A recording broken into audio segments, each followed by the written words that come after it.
Buenas tardes, el día de hoy vamos a desarrollar el ejercicio número 2 de la ayudantía número 5 de ADI. Este ejercicio indica lo siguiente.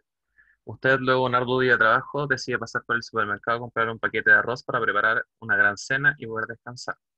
Una vez llega a su casa con el paquete de arroz, se fija que este indica que presenta un contenido de 500 gramos. Sin embargo, al momento de hacer el contenido, usted nota una cantidad inusual de alimento, ante lo cual surge la duda si se está vendiendo la cantidad indicada. Para corroborar esto, usted decide comprar un paquete de arroz seleccionado de forma aleatoria durante 2 semanas, para así medir la cantidad de arroz presente en cada paquete, obteniendo así los siguientes resultados. Y se presenta la tabla número 2. Determine con un 99% de certeza si el arroz que usted compra contiene la cantidad indicada en el paquete. Para esto resuelve mediante el uso de un intervalo de confianza y test de hipótesis. ¿Ya? Entonces, nuevamente, al igual que la vez anterior, vamos a destacar primero los datos más importantes, donde primero es el contenido que debería presentar el paquete, que corresponde a 500 gramos. Y luego lo que se nos solicita, que es básicamente determinar con un 99% de certeza si la cantidad indicada corresponde, mediante qué, un intervalo de confianza y test de hipótesis. ¿Ya? Con eso tengo identificado el valor principal por el cual deberían estar redondeando los datos. Tengo los datos aquí en la tabla, sé con cuánta certeza trabajar y sé qué métodos debo utilizar. ¿Ya? Entonces ahora vamos a proceder al PPT.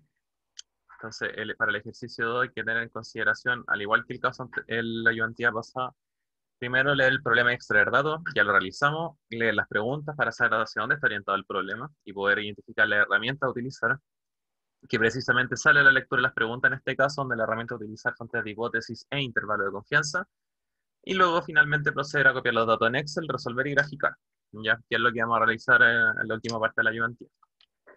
Con respecto al intervalo de confianza, en este caso en particular, si se fijan en lo que se menciona en el enunciado, se dice que el valor de la masa o de la cantidad de contenido que debe haber de arroz en el paquete es de 500 gramos.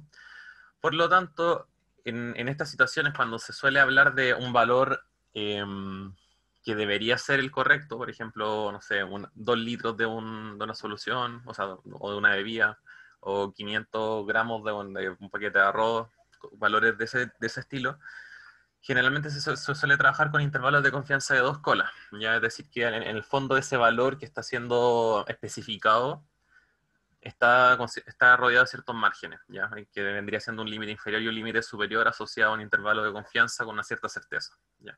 Entonces, en esos casos, las herramientas necesarias para poder elaborar ese intervalo de confianza, en primer lugar, es obtener un valor adimensional de t. ¿Qué va a significar ese t? Va a ser básicamente me va a representar dónde está ubicado el valor que yo estoy utilizando, por ejemplo, en este caso 500, con respecto a la distribución de datos que yo realicé a partir de las mediciones. Y a partir del uso de ese t, yo voy a poder ubicar en la gráfica básicamente un lugar asociado a ese t. Y luego el otro elemento necesario que necesito para generar el intervalo de confianza es generar precisamente el intervalo mediante el uso de la distribución t, que tiene que ver con el uso de la función inversa.t evaluado en una cierta probabilidad, punto coma, grados de libertad. ¿Ya? Como estamos trabajando con intervalo de confianza, corresponde el uso de 1 menos alfa medios, o en su defecto alfa medios, pero cabe recordar que si utilizan alfa medios, los signos van a salir dados vueltas. ¿Ya? Entonces, básicamente, cuando se trabaja con intervalo de confianza, la principal eh, idea es generar un intervalo de confianza que se puede ver representado en el gráfico de la izquierda con el valor azul, o sea, con la línea azul, y ver si el valor que estoy evaluando, que en este caso, por ejemplo, sería los 500 gramos, que corresponde a la línea naranja, cae dentro del intervalo de confianza o no. En caso de que no caiga, va a corroborar el hecho eh, de que al menos con la certeza con la cual yo elaboré el intervalo de confianza, el valor va a corresponder o no. ¿Ya? Y en el caso de test de hipótesis, lo que se hace de hecho es generar una hipótesis nula, que tiene que ver con plantear, por ejemplo, en este caso, que el proceso o el promedio de las mediciones es igual a 500, y una hipótesis alternativa, que es lo que intento buscar, es que precisamente esa hipótesis alternativa se cumpla, es decir, que la hipótesis nula sea falsa. ¿Cómo logro y por qué busco esa situación en el fondo? más que nada por la información que entrega la hipótesis alternativa en comparación a la hipótesis nula. Y finalmente, la forma de verificar el cumplimiento o no del test de hipótesis que yo realice es básicamente determinar si el valor de t que yo obtengo se encuentra dentro de una determinada región que viene dada por un intervalo que yo genero. Que lo vimos la semana pasada, pero esta ayudantía la vamos a repasar un poco. Ya, teniendo estos elementos en consideración, vamos a trabajar en el Excel ahora, en el cual se puede apreciar que ya traspasé los datos. Entonces, nosotros partimos inicialmente con esta tabla de medición y cantidad, ya donde se presentan las 14 mediciones correspondientes a una medición diaria durante 2 semanas de la cantidad de arroz presente en los paquetes. Entonces, como lo vimos en los casos anteriores, siempre es importante calcular el promedio, la desviación estándar y el número de datos. Con el promedio, bueno, función promedio, función para desviación estándar, punto M, evaluado la cantidad de datos. El número de datos directamente 14 lo pueden contar. Y acá ya empiezan las cosas. Recuerden que cuando trabajamos con distribución T, la desviación estándar tengo que modificarla, y es básicamente la desviación estándar que siempre hemos calculado dividido en la raíz del número de datos. ¿Ya? Entonces en este caso sería 3,8 dividido en la raíz de 14. Eso me entrega un valor de aproximadamente 1. Con respecto a los grados de libertad va a ser el valor del número de datos menos 1. Entonces, en primer lugar, lo que se me solicita es la generación de un intervalo de confianza. El intervalo de confianza se me indica que debo generarlo con un 99% de certeza. Por lo tanto, en primer lugar, defino un beta de 0,99, por lo tanto necesito calcular el alfa. El alfa es 1 menos beta, ya que alfa más beta tienen que sumar 1. Eso me da un alfa de 0,01. Finalmente tengo que ver en qué evalúo el valor de t. En este caso estoy generando un intervalo de confianza de 2 colas, ya que no estoy trabajando con solamente una cota, sino que con ambas. Estoy trabajando en torno a un valor y no solamente limitando una región, con por ejemplo lo que sería una cota inferior o una cota superior, sino que precisamente estoy buscando 2 cotas, tanto una inferior como una superior. En dada esa situación, evalúo en 1 menos alfa medios y me da un valor de 0,995. Por lo tanto, para calcular el valor de t, se utiliza la función inversa.t, evaluado en 1 menos alfa medios y grados de libertad, que en este caso sería 0,995 y 13. ¿Ya? Con el valor de t, el promedio y la desviación estándar modificada, yo puedo precisamente elaborar o generar ese intervalo de confianza. Entonces, en primer lugar, el límite inferior va a ser el promedio que yo obtuve, es decir, 495,9, y le tengo que restar el producto de t con la desviación estándar modificada. Entonces, si se fijan acá, va a ser el promedio menos t por la desviación estándar modificada. Y eso me genera un límite inferior de 492,9. Con respecto al límite superior, es exactamente lo mismo, pero en vez de restar el producto de t con la desviación estándar, debo sumarlo, generando un límite superior de 499,0. Finalmente, tengo que también anotar el valor al cual yo estoy comparando, que es 500.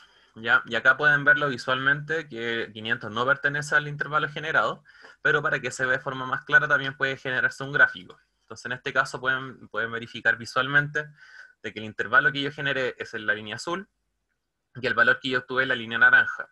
Y con un 99% de certeza yo puedo ver que la línea naranja no pertenece al intervalo generado. Por lo tanto, con la certeza asociada al intervalo de confianza que generé, yo puedo establecer en definitiva de que el promedio no es 500. ¿Ya? Por otro camino para obtener esta respuesta es el uso del test de hipótesis. Entonces, en particular, lo que primero que se necesita al realizar un test de hipótesis es plantear una hipótesis nula. En este caso, nosotros como hipótesis nula planteamos el promedio es igual a 500. Y como hipótesis alternativa, lo que yo deseo corroborar, que en este caso es que el promedio sea distinto de 500. ¿Ya? Entonces, el primer paso, bueno, el segundo paso en realidad, para este proceso, que corresponde a lo que se realiza luego de definir las hipótesis nula y alternativa, corresponde al cálculo del valor de T0. El valor de T0 viene dado básicamente por una ecuación que lo que busca es, por decirlo de alguna forma, dimensionalizar este valor, que es básicamente tomar el valor promedio, restarle el valor que yo estoy buscando o comparando, que en este caso sería el 500, y dividirlo por la desviación estándar muestral. Ya, la modificada. Entonces con este proceso yo obtengo un T0 de menos 4,02. Y luego viene el proceso de generar también un intervalo. que es distinto al intervalo de confianza. Recuerden eso, el intervalo que se genera a partir del test de hipótesis es distinto al intervalo de confianza. ¿Por qué es distinto? Bueno, el proceso de alfa, beta y 1 menos alfa medio es exactamente el mismo. En estos casos, como estamos trabajando con intervalo de confianza, bueno, en este caso no un intervalo de confianza, pero sí estoy generando una cota, un límite inferior y un límite superior, ¿ya? Es decir, un intervalo con dos colas. Como estoy generando un intervalo con dos colas, debo evaluar en 1 menos alfa medios. Y luego procedo a calcular el valor de TC, ¿ya? Entonces, mi T crítico va a ser el valor de 1 menos alfa medios, punto y coma, los grados de libertad, que nuevamente son 13. Teniendo esto en consideración, el intervalo generado en el test de hipótesis va a ser el valor de menos TC, TC, ¿ya? Es decir, menos 3,01 hasta el valor de 3,01. Ese es el intervalo que se genera en el test de hipótesis. A diferencia del intervalo de confianza, porque recuerden que en el intervalo de confianza es el promedio más menos el producto de T con la desviación estándar modificada. En cambio, en el test de hipótesis el valor es menos T, TC, el intervalo generado, ¿ya? Es decir, tomo este valor y lo pongo negativo y positivo y con eso genero un intervalo. Dicho eso, la pregunta importante para saber si se cumple la hipótesis nula es: ¿el valor de T0 que yo calculé pertenece al intervalo menos T crítico, T crítico? Si se fijan, la respuesta es no, porque este valor es menos 4,02 y mi intervalo va de menos 3,01 a 3,01. De forma gráfica también se puede evidenciar esto. Si se fijan, la línea azul corresponde al valor del intervalo que yo genero, y el valor naranjo corresponde al valor de T0.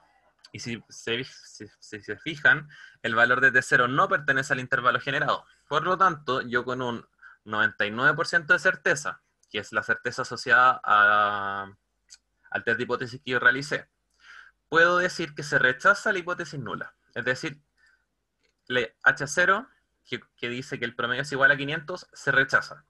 Por lo tanto, nuevamente, con la certeza que yo realicé el test de hipótesis, es decir, con un 99% de certeza, puedo inferir que el peso medio del paquete de arroz es distinto al informado en el envase, que corresponde a 500 gramos. ¿Ya?